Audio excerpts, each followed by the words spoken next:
My dad lived to be 3 months over 100, and he knew everything too. You didn't get anything by him. I lived on a farm. We had lots of cats and dogs. In the time I was about in second grade, we played school a lot, and I was always the teacher. And so I ended up teaching. Well, my twin brother is Lloyd Van Horn, and he is living in Winter Haven, Florida. But he comes home real often. He comes back, has been coming back to Michigan.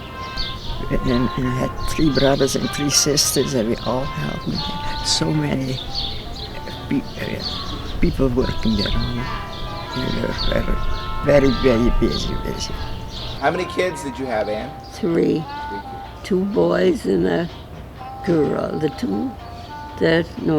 two oldest ones were real good, but the third one was a little rascal. I remember eggs were 10 cents a dozen, and my mother made homemade bread, but for us, to have store-bought bread was a treat. And I remember her sending me up to the A&P store because they had white loaf bread for 5 cents, and that was such a treat. When I think back, I worked for a farmer 2 years for $1.50 a day. I went to Chicago, went to work as a housemaid for wealthy people. I know one of them was $10 a week with room and board. I lived there. So it's a good job. It was a job.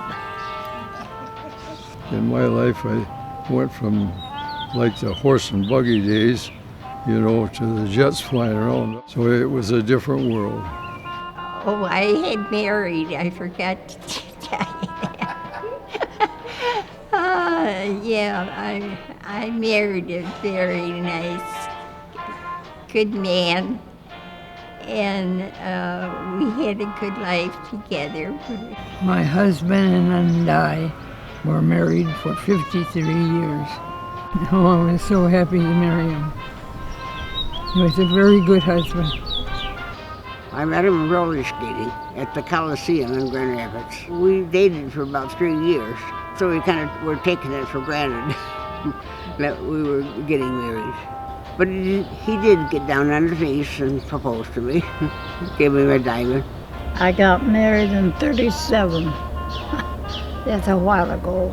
We would walk to Michigan Street. That's where the church was at that time. We went to church there for, oh my goodness, I must have went 70 years. And I'm still a member there. How long were you married? Almost 70, like 2 months of being 72 years. They had a naval review, and I was working, of course. And when I went in there, I was wearing a black hat and a black top coat. And she looked at me when I came in there. She said, I wanted to see who would go with the other girl. Dorothy is my wife. And so that's where we met. Dorothy and I have been married 75 years now.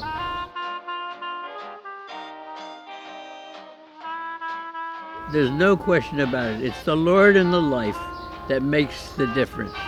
You have ups and downs in a marriage. You do the best you can and don't keep grudges. Learn to bend, to give, be able to understand one another. And never forget to tell each other that you love them and you appreciate them. I think I would say keep happy and don't let every little thing become too big, and never go to bed unhappy. Very happy married life, the whole entire amount. I probably had the best wife in the world.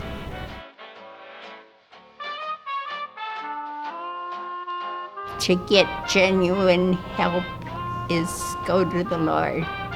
Do everything moderately. Don't overdo anything. Always put a certain amount of money away of your check. A lot of them said I was tight, you know, and I was.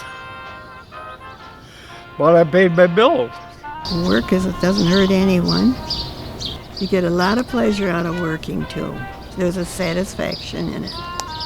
You depend upon the Lord for a lot of things, everything. Everything you do. That is the most important in school too, you know.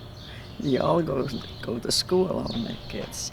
We just have to look for the Lord and thank Him for the special blessings and His faithfulness.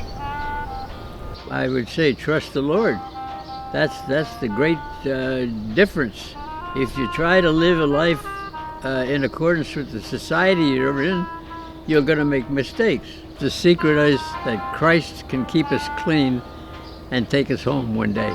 I think being active, being interested in doing it, and then, you know, we traveled a lot after he retired. I was always happy in my work. Always was. And people say that today. So you always seem to get a lot of satisfaction out of working. I do. The accomplishment. Satisfaction of accomplishment and of a police customer, you know. Working and loving. Well, when the Lord saved me, I think that was exciting. I think maybe that's why the Lord let me live, so I could tell others. I think we all should have a certain amount of faith, you know what I mean? If you don't have faith, you don't have much of anything else, you know. So I think it's clean living, you know, and no bad habits. Do everything you can to have a good life and try to help anybody else you can, you know. I live good because I eat good, you know, and I love to work. I was strong and healthy, so I can do everything as I want to. I don't have a secret. I only think that I'm here for a purpose yet.